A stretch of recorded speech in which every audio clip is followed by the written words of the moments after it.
NASA sent a spacecraft toward an asteroid named Bennu with the goal of collecting samples from the space rock without actually landing on it. In 2020, that sample collection happened, quite dramatically, I might add.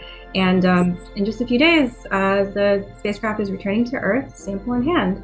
And so we're very excited about the OSIRIS REx mission. And today we have NASA expert Noah Petro here with us to discuss the ins and outs of the mission and what this endeavor might mean for the future of space studies.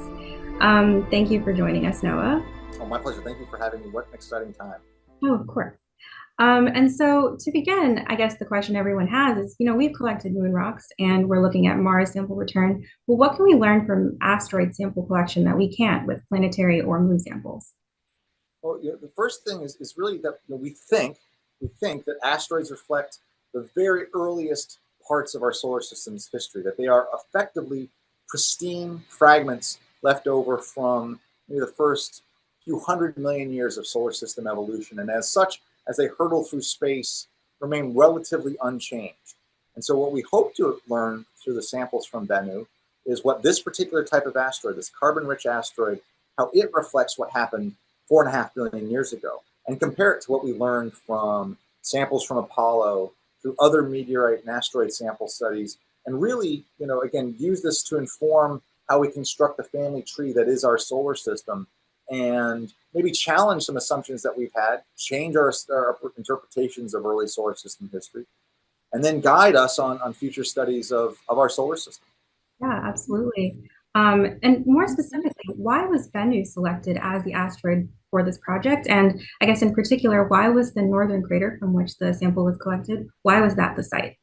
So for multiple reasons, Bennu was an excellent target. One, it's a near Earth asteroid. It will pass close to the Earth in the future. So we want to understand what these potentially future Earth intercepting asteroids are like. And so by going and studying it, orbiting and mapping the asteroid, we get a greater insight into the properties of this wonderful rock in space.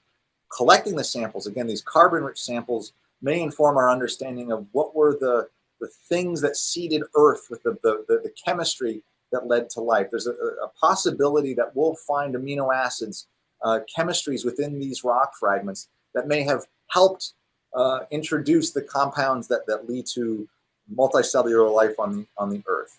The other thing is again understanding how these samples relate to fragments from other asteroids that have been brought back by the Japanese Space Agency, from meteorites.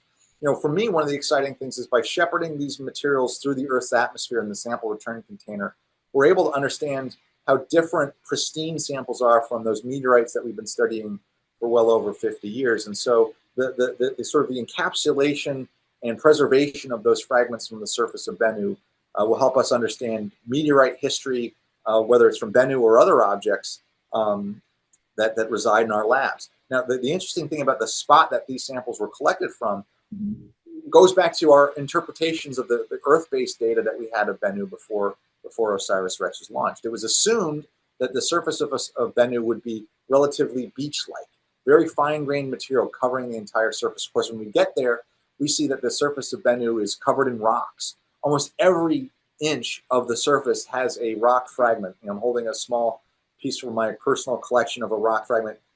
The entire surface was covered in these rocks. And so the spot that we ended up collecting these samples from was one of the few places that was not completely covered by rocks. And so the fascinating thing will be understanding what we got and how the samples we collected relate to other parts of the asteroid. And again, we have this wonderful collection of data from the orbital phase of the mission, understanding what we have compared to what we think exists elsewhere on the asteroid is going to be, I think, a very exciting field of study as we unlock these samples. Yeah, absolutely. One of the most interesting things about the sample collection to me was when the spacecraft reached out and it went sort of poof instead of having like a solid surface as we might expect with an asteroid. Was there any reason that the team decided to not land and actually just do a touch and go?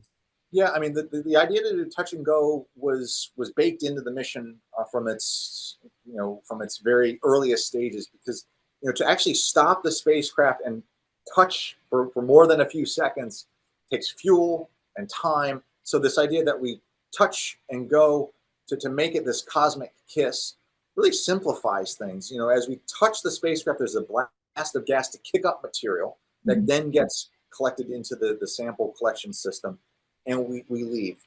You know, the assumption was, and again, remember, Bennu is a very small object, so it's a microgravity environment. So there was a thought that when we touched the surface of Bennu, that it would kick up abundant dust, so that it could become this dust cloud around the spacecraft. So we wanted to get the spacecraft away from this dust cloud as quickly as possible. So through this touch and go, we minimize the chance for contaminating the entire spacecraft, but maximize the opportunity for collecting these precious fragments that will be returning to Earth on Sunday. Yeah, absolutely. And one of the things that I was really awestruck by is reading about how, like, what it took, like the maneuvers it took to bring this spacecraft not just back to Earth, but to a very specific spot in Utah. So, what does it take to accomplish such a feat? It takes practice, high-level math, engineering, but also an understanding of exactly where the spacecraft is in the solar system, right? So this is one of the wonderful things about tracking spacecraft is we know where OSIRIS REx is within a few meters of its location as it hurtles towards the Earth. And it will drop off the sample return canister, and that sample return canister has to find a particular spot above the Earth. Parachutes have to deploy, and it will gently touch down in the Utah desert. This takes, you know, a team of people. I hope people don't think that, you know, missions are one or two folks locked in an office somewhere crunching numbers. This takes expertise across NASA and really around the world. This is a global effort to return these fragments to us here on Earth. And, you know, we've had an opportunity to do this type of thing before. There was the Genesis sample return mission from many decades ago that was effectively a test run for this. So as much as everything is new with OSIRIS REx, we've learned from previous missions how to do this. So we have great confidence that, you know, come Sunday morning, we'll all be glued to our televisions and see parachutes deploy and a gently rocking spacecraft touch down in the Utah desert and make its way to the Johnson Space Center, where those samples can be curated so that not only scientists today, but scientists for decades and centuries to come can benefit from the samples that come back from asteroid Bennu. I'm certainly very excited. And I know the whole space.com team is. We've been covering it very detailedly. I don't know if that's a word. Um, It is today. It is today. On something you said about how these samples will be used for generations to come or studied for generations to come, I was really impressed by one of the points in the mission overview, which said that 70% of the sample is going to be preserved at, I believe, Johnson Space Center. And I wrote the quote down because I really loved it. It was for a study by scientists not yet born using technologies not yet invented. So what do you think is the importance of that approach? And if you can think of any, what are some gaps that we currently have in these studies that like future technologies can help fill? The valuable lesson comes from Apollo samples, because we learned in 2008 that by studying previously studied samples, we could find water in them because we had instrumentation that could measure smaller fragments. And so the valuable thing for OSIRIS REx is to preserve everything from fragments the size of a walnut down to things that are microscopic, because future studies of those microscopic samples will find things that we miss in the next years to come. So the study of smaller and smaller fragments, I think, is where the bonanza will be, because we expect that there's going to be many microscopic samples that we'll have.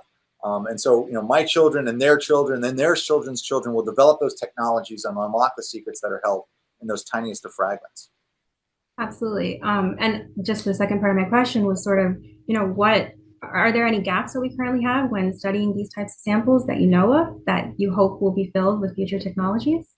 You know, I don't know. I mean, that's the joy, is that I think that the questions that we want to ask haven't even been raised yet, right? So for me, it's perhaps about what might have, you know, where in the solar system did those fragments form, and so extracting every piece of atomic information from them using technologies that have not yet been developed to answer questions that actually might get raised by other sample return missions. We're going to be surprised by Artemis. We're going to be surprised by bringing in fragments from across the solar system, and so those missions will help inform things that we ask of OSIRIS REx, and we know that we'll be surprised. And so for me, the joy is finding out where the surprises come from that lead to future questions. Definitely. I guess sort of related. I think a lot of the time the public questions whether it's worth, you know, funneling money into space missions in general, and more specifically very science forward space missions like OSIRIS REx. What would you say in response to that? Why is this important for humanity? Yeah, again, I think it becomes again the fodder for future science. And in my limited amount of time that I have left, I want to say we've learned that missions not only fulfill science questions today, but then allow us to raise and answer other questions. We have data from Bennu, we have the samples, and those are going to be used for decades to come, centuries to come. And so, yes, it takes money, but those fund scientists to ask important questions, to educate the public, and then hopefully inform people and excite people to become the future scientists. I'm hoping that the kids that watch the sample come back on Sunday will be those future researchers who are in laboratories around the globe studying those fragments and unlocking the history of the solar system. Wonderful. I know you have to leave soon, but I guess I'll just leave you with one final question. On a very personal, like in your opinion, what would be the best thing we find from these samples, and what would be the worst, do you think? I mean, I think that the best thing that we'll find are fragments potentially of water, of amino acids that may have been the precursors to seeding life here on the planet, as well as the ages of these samples. How old are they? Are they 4.8 billion years old? Are they 4.4 billion years old? Are they 3.8 billion years old? Bennu will hold secrets. Some of them will surprise us, and that's what I'm most excited about. I think the worst case scenario is that we get a suitcase and all of the rocks are very similar. I'm looking for the diversity of fragments as well, because we know that there are different types of material on Bennu, and I expect that these samples will all reflect the diversity of that asteroid and have other surprises as well, other fragments of other asteroids that have found their way onto the surface. But even said, if everything is identical, we will then have material that is the feedstock for future scientists and for understanding this earliest history of the solar system. Wonderful. Thank you so much for your time, Noah. This was really insightful, and I really enjoyed our conversation. My pleasure. Anytime, and enjoy the show on Sunday.